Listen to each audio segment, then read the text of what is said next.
Hi, listeners. Grace here. Before we get to today's show, I have a quick favor to ask. We want to know who you are so that we can better serve you on this podcast. In order to do that, we're running a brief survey.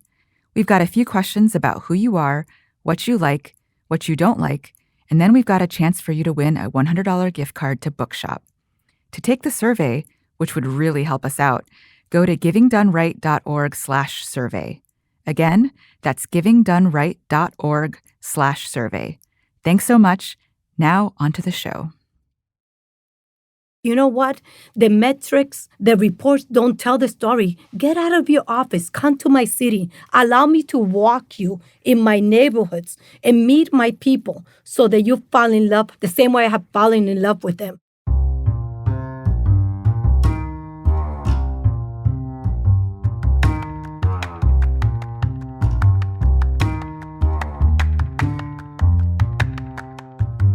Welcome to Giving Done Right, a podcast on everything you need to know to make an impact with your charitable giving. I'm Grace Nicolette. And I'm Phil Buchanan.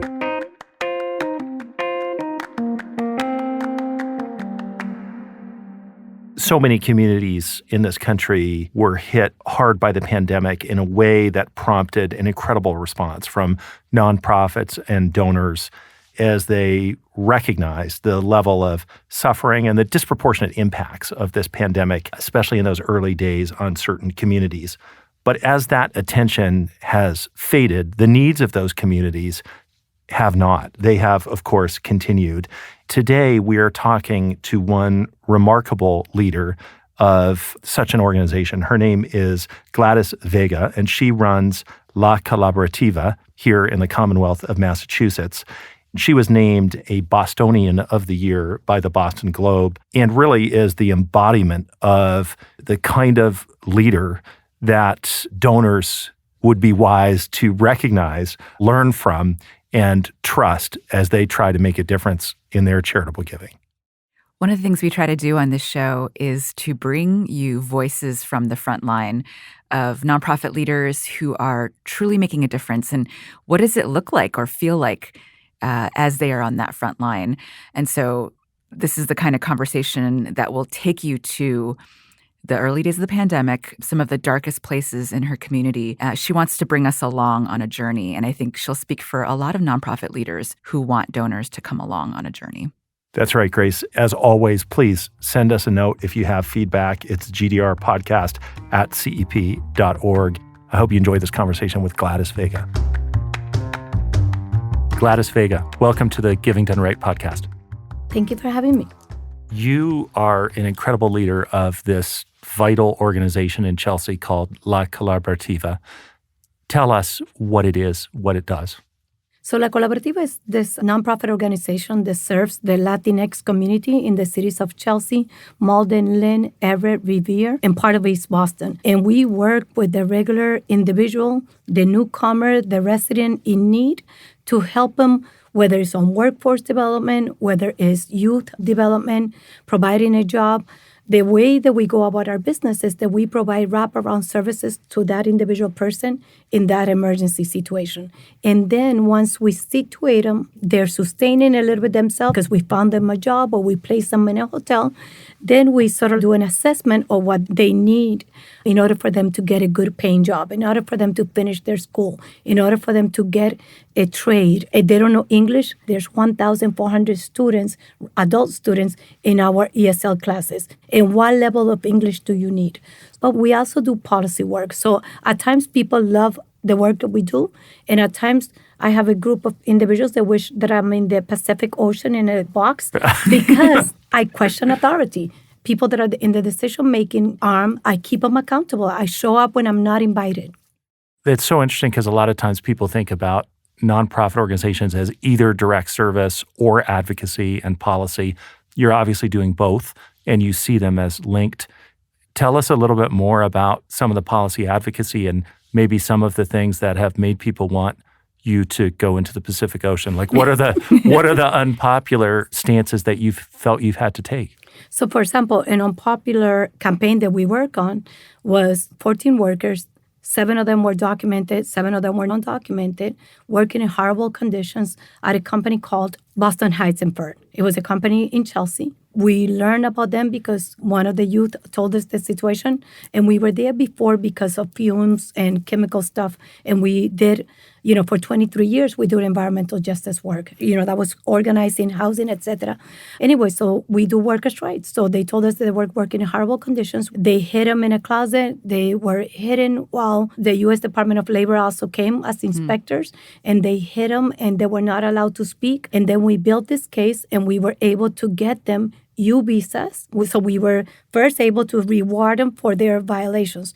Between all of them, they got $950,000 with the local police department as help them get U visas. And we taught them about workers' rights. Those are the things. We teach people how to be a good tenant. If you're going to live in this apartment, treat it right, this is your home. But it also means that landlord has to give you an apartment free of housing code violations. And it has to be an apartment that is dignified of who you are. That's the work that I'm not popular for, but I don't care because I represent the community. I represent the people of Chelsea, and people need to learn or know that when you work in poor communities, we're human beings. Don't treat us any different. I may have an accent. I may not know English. I may be undocumented.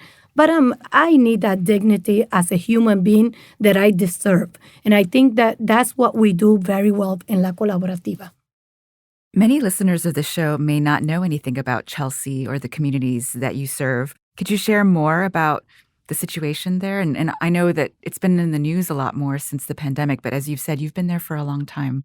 The city of Chelsea is probably the smallest city in the Commonwealth of Massachusetts. And I always say that because a percentage is also surrounded by water. And we very limited access to water we have, although we're surrounded by water. And it's a population in the 80s after the Civil War of Central America. We got a lot of newcomers coming in, moving in.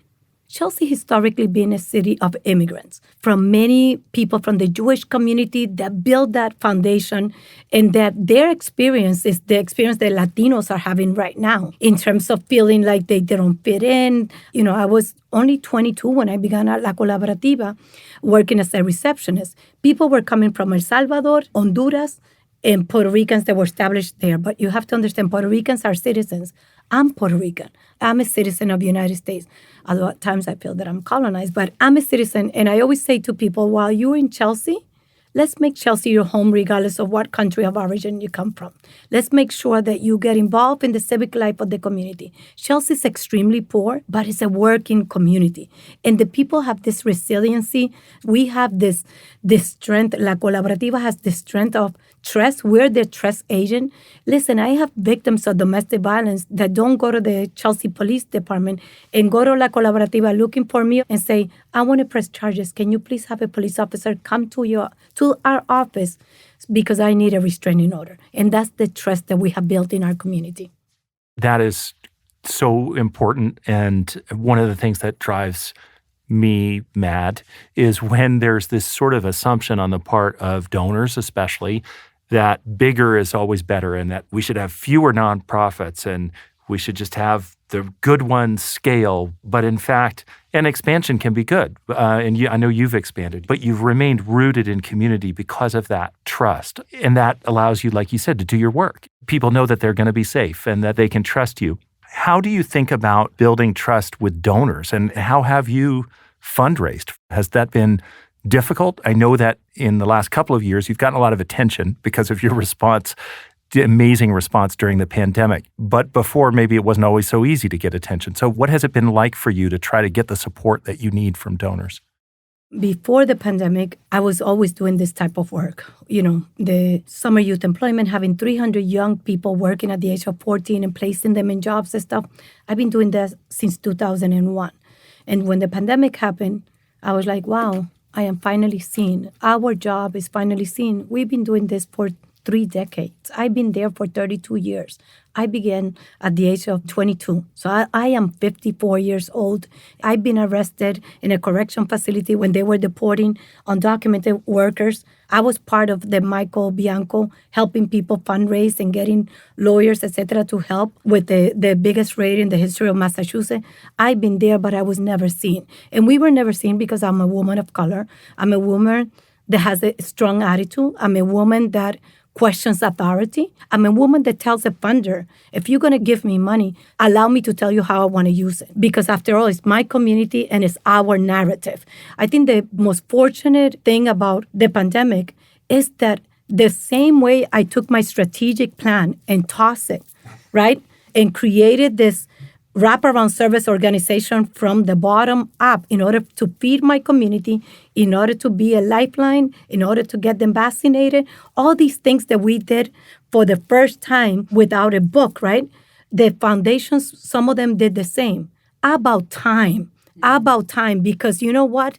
The metrics, the reports don't tell the story. Get out of your office. Come to my city. Allow me to walk you in my neighborhoods and meet my people so that you fall in love the same way I have fallen in love with them. Although they're poor, they may have issues of domestic violence, substance abuse, mental health issues, but they're the most amazing people that need help, and they take the help and you see the progress. So I think that for a funder, for me, the best experience that I had, that some of them changed the way of giving. And they're like, rather than a report, Gladys, let me give you an interview. Tell me what is going on, etc. And that was extremely. But also, they gave me money with no strings attached. I was looking at a report right before I came because I had a meeting with a team of police officers. We are creating this task force because we want 6 Latino police officers to be at our fingertips so that when we need a police officer to come with us as La Colaborativa and with the victim to take out their belongings because they're being evicted, or they have put a restraining order, but all their belongings is in the household of the guy who was caught molesting that little girl as a stepdad. So now this is a case that we worked on. We had a woman whose daughter was being molested. Her only family was his family, and she lived with him. So we needed to remove everything. We got the guy with the police department and the district attorney at that time, Rachel Rawlins, incarcerated. But now we need to go back and find her housing. She wasn't able to go back there. So what we did was we called our friends at the police department and we said, could it be possible for you to give us a police detail, 4 members of our staff? So you see these high heels here? I take them off, and if there's a staff member not available, I put my boots on, and let's go and remove those belongings from the house. Let's get 20 minutes with the police officer, or an hour, whatever they give us, free of charge. And the police department is just there for security, just so the victim can feel safe. And then what we did was she didn't have anyone here. So we found out that her sister lived in California. We identified resources and nonprofit in California. We bought her the plane ticket. We gave a cash assistance that the funders gave me with no strings attached. And I was able to use that to give her money. So when she's in California, she can use it for transportation, move around for those resources that we identify. This was a working family, and they were legal residents. But that is why we're so unique. We're different. And when I tell the funders, give me money, but this is who I am and what we do, we're not the box organization. We go out of the box. We actually tossed the strategic plan because we needed to be doing what our community needed. And if you're going to help us within this format that is very organic and that is very different than every other community. One of the dynamics that donors often wrestle with is whether to provide immediate relief or actually to get at root causes, right? And it strikes me that your work does both. Like the food pantry you mentioned has been so active, and yet you are also doing advocacy, which gets at root causes. Donors can wrestle with, well, sometimes I don't want to be involved in advocacy, or actually all I care about is advocacy. How would you counsel donors to think about it, given that you do both? So the way that we have organized ourselves is that under a theory of change that we did this because of the experience of the pandemic, we are getting a new building, right? So we're building a building, and it was so fun to get a building. Whoa, 33 years in the organization, never owned a building. Now we own it, but the nightmare of something not working, demoing something and fundraising for that, but we're getting it done. But in this new building, we're calling it our survival center. And in our theory of change, the survival center would address that emergency need of you as an individual human being. What is it that you need? When I walked out of my office right now, 4 case managers, 2 young people being evicted, 1 victim of domestic violence, and another person just being evicted. So that's what I left my case managers with. In our theory of change, what we do is the survival, that immediate service. Let's go get you a hotel. You're sleeping in the car. with your kids. Let's put you in the hotel, then immediately evaluate tomorrow, come to the office at 11 o'clock, and let's see childcare. What is going on with childcare? Are you working? Do you know English? Are you a citizen? Do you have papers? Do you not have papers? And then evaluate that, place them. So that is the sustainability and mobility. Like, how do you sustain yourself? How do we give you the skills so that you get a good paying job so you don't have to work 3 jobs to earn a decent salary? That's that one. And then we go to leadership. Once that we already sort of like help you get in that carpentry job with the apprenticeship program, that we have partnerships with our unions. It's an incredible relationship that I have built over 25 years. So now that we are getting you in the apprenticeship program and you're going to be earning $32, and when you become a carpenter, probably $40 or $70 if you own your own business, how do you become now involved? How do you sit at the table where I've been sitting? How do we create you to become a city council? How do you become a school committee? How do you sit in boards of commissions so that what happened to you doesn't happen to anyone else? So let's build a community that can sustain ourselves. The more I think about it is that we are in a sustaining mode. And what I tell my board of directors, Dini and I, our chief operating officer, that is amazing. Dini Paulino and I are always thinking, after the pandemic, we need to sort of like slow it down, take a look at what we have done and where we are and our growth, because we cannot be everywhere. Right now, we're like sustaining, but in terms of the funders, how do you sustain a movement like the one that we created, that it works? And then also, we never stop doing our policy work. Listen, during the pandemic, we work on the pilot project so that every tenant in the Commonwealth had access to a counsel. Because we know for a fact that when you have a lawyer and the landlord has a lawyer, that whole eviction can be stopped, or there's merit to say, no, there's something more happening here. When our community residents don't have lawyers, they don't win. We don't win cases without a lawyer. So the right to counsel is something that we want to be able to institutionalize as part of the fabric of the Commonwealth.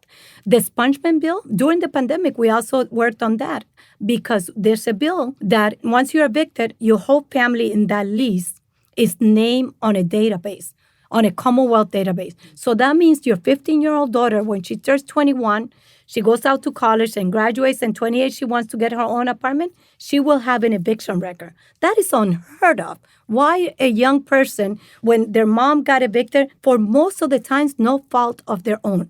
I'm able to proudly say no fault of their own, because we take our time also to educating our tenants how to be a good tenant. How do you not get evicted? How do you pay your rent on time? How do you make sure that your apartment is up to code? And how do you return that apartment in the same condition they gave it to you?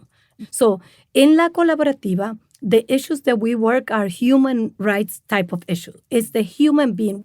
My policy director, who happens to get elected for the first time as a city council, her name is Norielis de Jesus, was that 14-year-old that came to my office when her mother and I, the night before, had a conversation that she was losing her to the streets. And she says, my daughter is very smart, but she wants to leave school. She got a scholarship. I put her in a private school. She doesn't want to do it. And then she says, can you give her a job? Of course she's going to get a job. And then when she came to the interview, Noria Elise, if she was sitting here, she'll tell you, I did everything wrong in that interview not to get the job. Because I didn't want to be hired. I wanted to be hanging out in Washington Street with my friends, skipping class, and we gave her a job. And now today she's my policy director. She works on every bill that we need to get changed in the State House, does my housing organizing, and of course is an elected new city council. Wow, that's an amazing story. Can you share a specific example or two of a donor that has been helpful and effective to you as a partner? Like, what's an ideal donor like to you?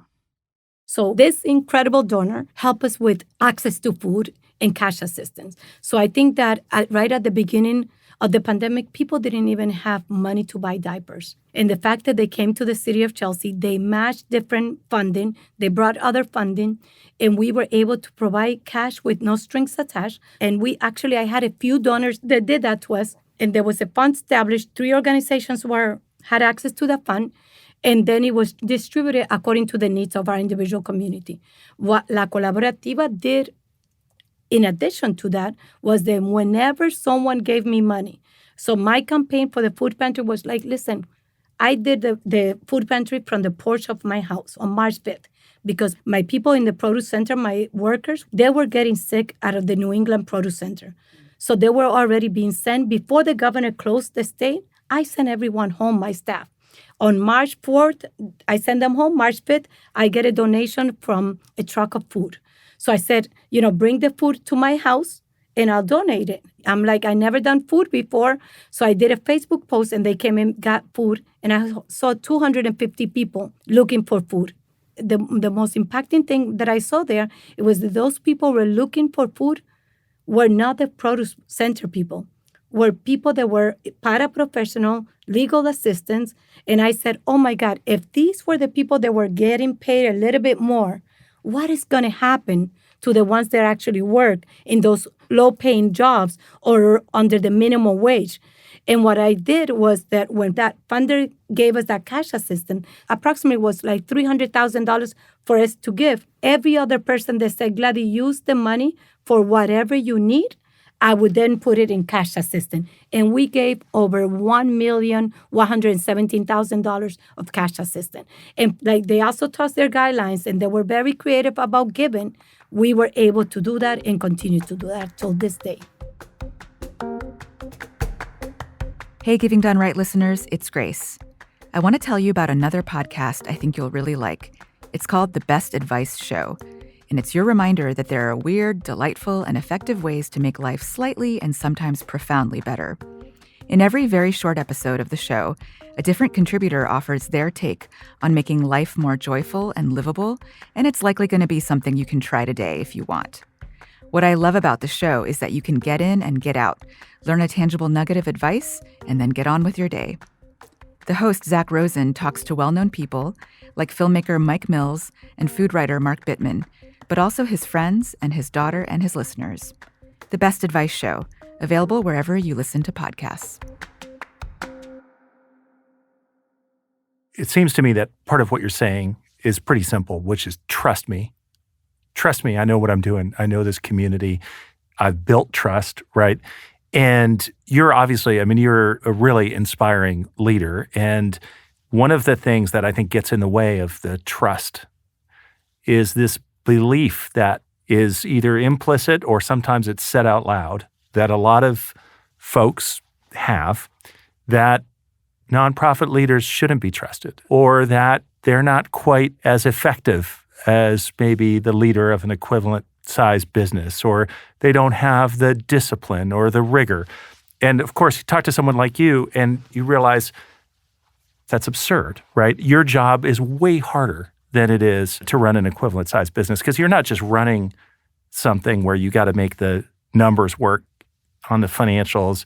You're also a fighter, you're a politician, you're a counselor, you're all of these things wrapped up into one person. So how do we get donors to stop walking into the room with nonprofit leaders, assuming that they shouldn't trust you, or that they know better than you, or that maybe you're not as good a leader as they were when they ran XYZ business, when it's the opposite is true? So how do we change that dynamic?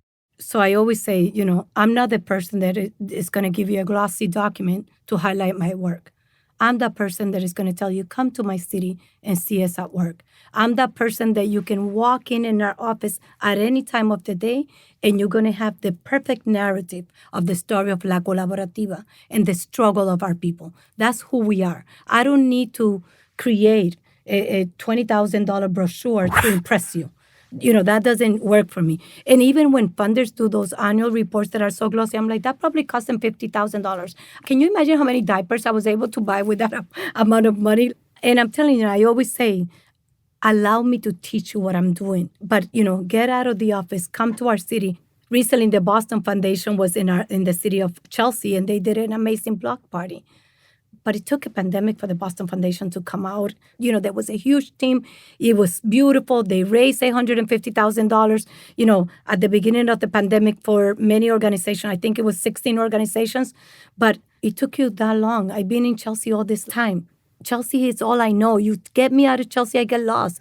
And I've been yelling for justice. This whole thing of what happened with the pandemic, listen, the blanket of poverty was there. What happened was the pandemic lifted the blanket of poverty and the negligence that for years has happened in our community. In communities of color, that is the case. So let's get out of our comfort of our offices. Let's go to our neighborhoods. Hear our stories. You don't have to hear it from me. Hear it from my people. They talk about it all the time. Tonight, we're having a meeting about guns. We probably have over 200 people coming to our office with the chief of police and the city manager.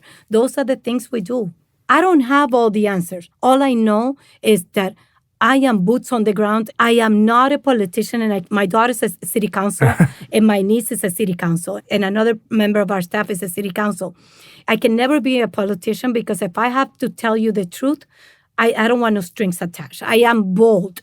When ARPA funding, when we were given approximately $9 million after we were the epicenter of the pandemic, and our 3 members of the federal delegation didn't respond as prompt, and that's the best they can do. For me, that was an insult. That was an offense. You came to my city when we were the epicenter, and that's the best you can do? So no, I went out in the street. We organized a protest the next day when we found out, and we called them on it. And then the Governor Baker, which I'm extremely grateful, he stepped it up, and he says, I'll give the 4 cities that were most impacted $40 million. Other cities were getting a larger amount. And everybody said, there's a formula that we need to change in the federal government. Don't give me no excuses. Find the money because our people were dying and our people have been neglected for decades. So I think that in communities of color, just come to us. We're here. We've been here. We've been telling the story. I was finally seen. It's interesting because obviously what you're saying is very powerful. And I was watching a video in which you were speaking in a very hopeful way about the way you believed that during the pandemic, people did step up. And I found some solace in those words because it feels kind of bleak right now in so many ways in our country. And it feels like, to me anyway, maybe we're not coming out of the bleak times in the way that we thought we would, right? And the division is great. The hate, the racism is deep.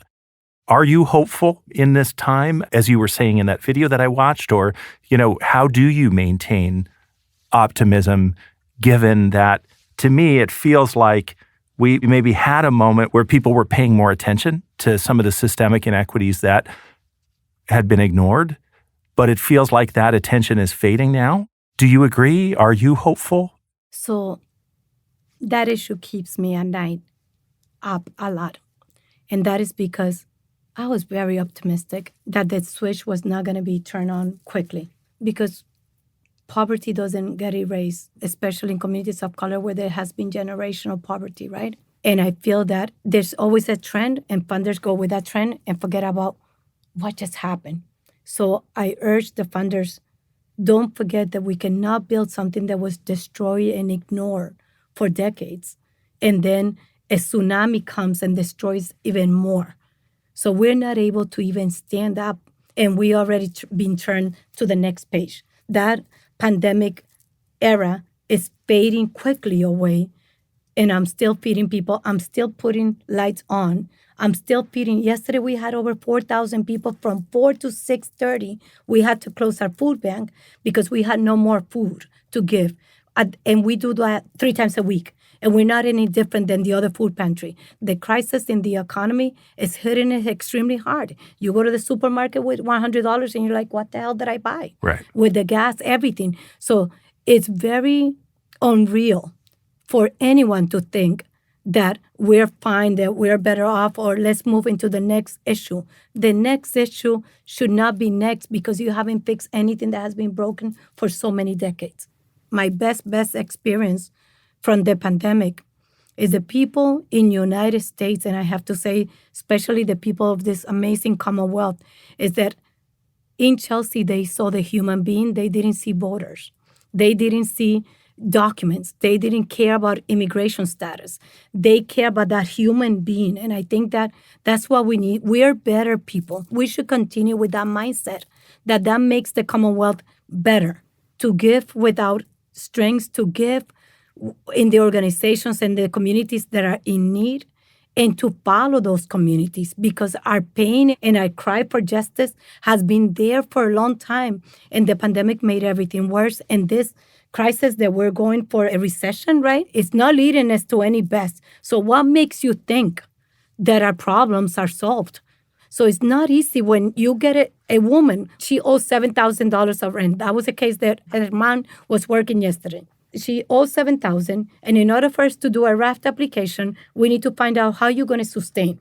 How is she going to sustain when she has 3 children, has to pay for daycare, has to buy food, has to pay $2,200 for rent, right?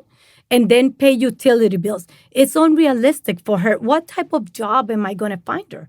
And until we begin to evaluate that reality of that individual, it's very hard. It's close to impossible to do the job that we do. But I've been blessed that I have the staff that I have and my chief operating officer, Dini, and the support that I have from each other, that we do whatever it takes and we take hope, of faith. I always say, God, I closed the office, only had $200,000 in the bank when we closed and sent everyone home. And when people began to call La Colaborativa that they had no food, I'm like, Dini, buy them food. I'm doing an instant cart order from Walmart, from Market Basket. And Dini was like, Gladys, be careful. We only have, 200,000. We have all these invoices, but they have not been paid. I'm like, I don't care. We need to feed people. We're going to feed people. And so I think that, allow me to take that leap of faith, but support our work because our work is not done. You've described your work, and I see, because there are so many facets of how you support people in need, that it can be a lot. It can be all-consuming, maybe even draining. How do you support your staff and yourself for the long term in this work? Coping, self-care. We have done trainings with the staff on self-care.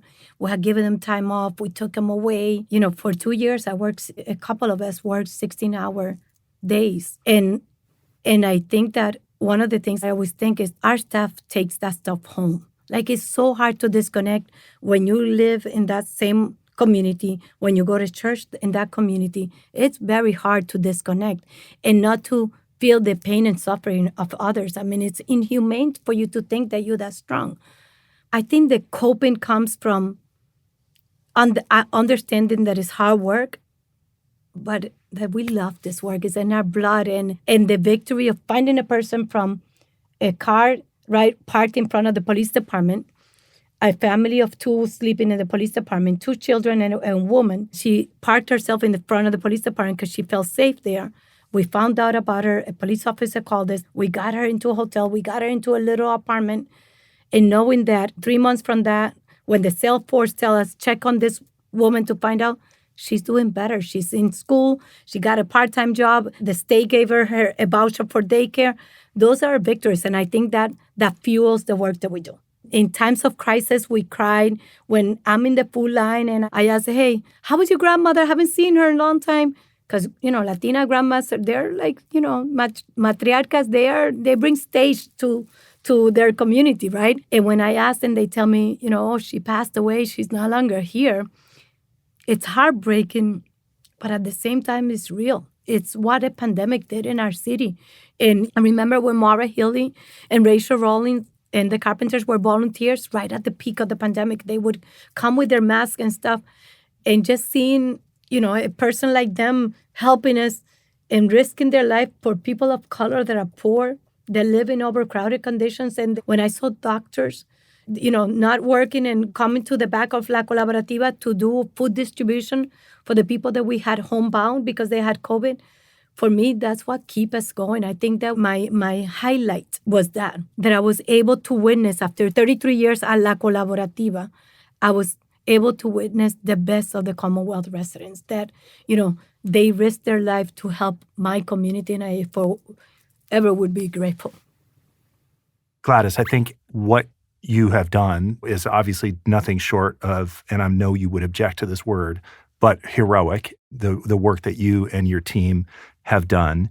And I think that it's also frustrating that it has to be done, and that as a society, we have allowed for the kind of suffering and inequity that you, in your decades of your career, have sought to address.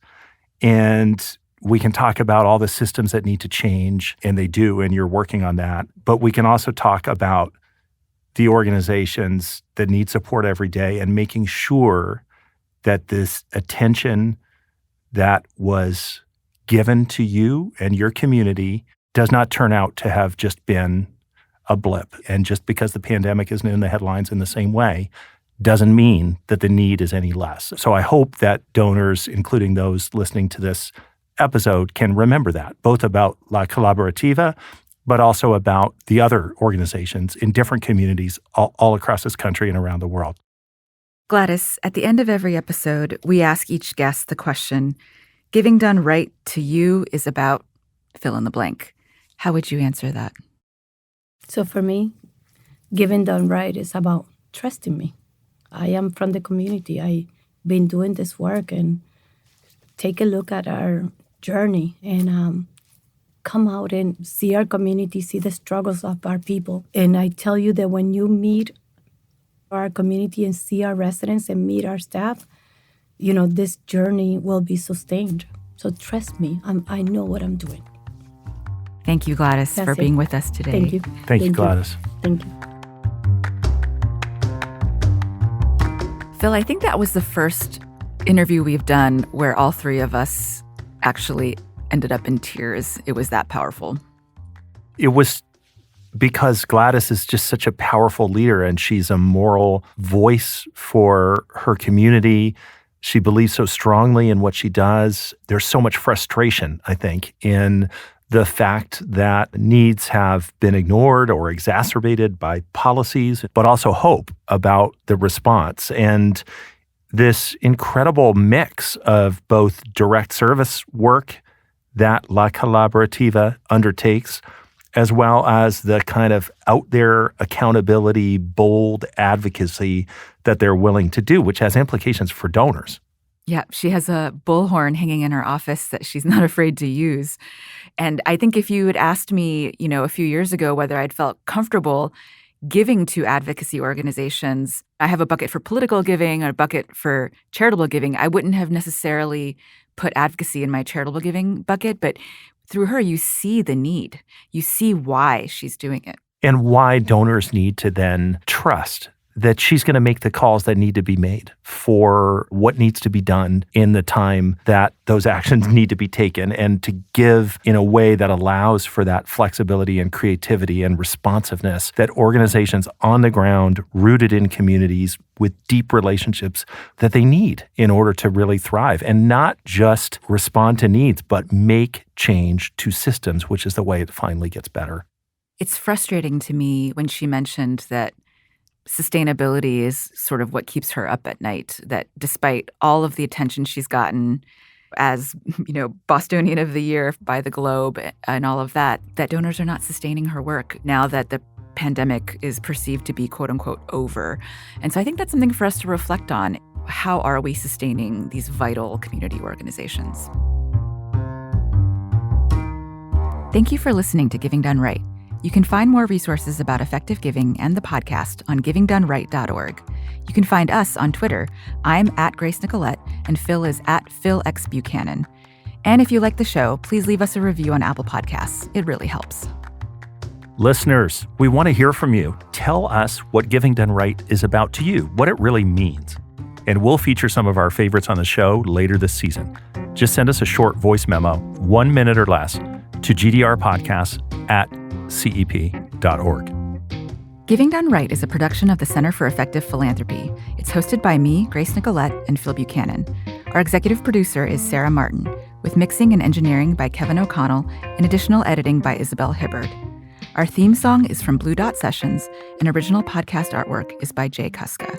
A special thanks to our colleagues Molly Heidemann, Chloe Heskett, Naomi Rafal, and Say Darling for their research and logistical support.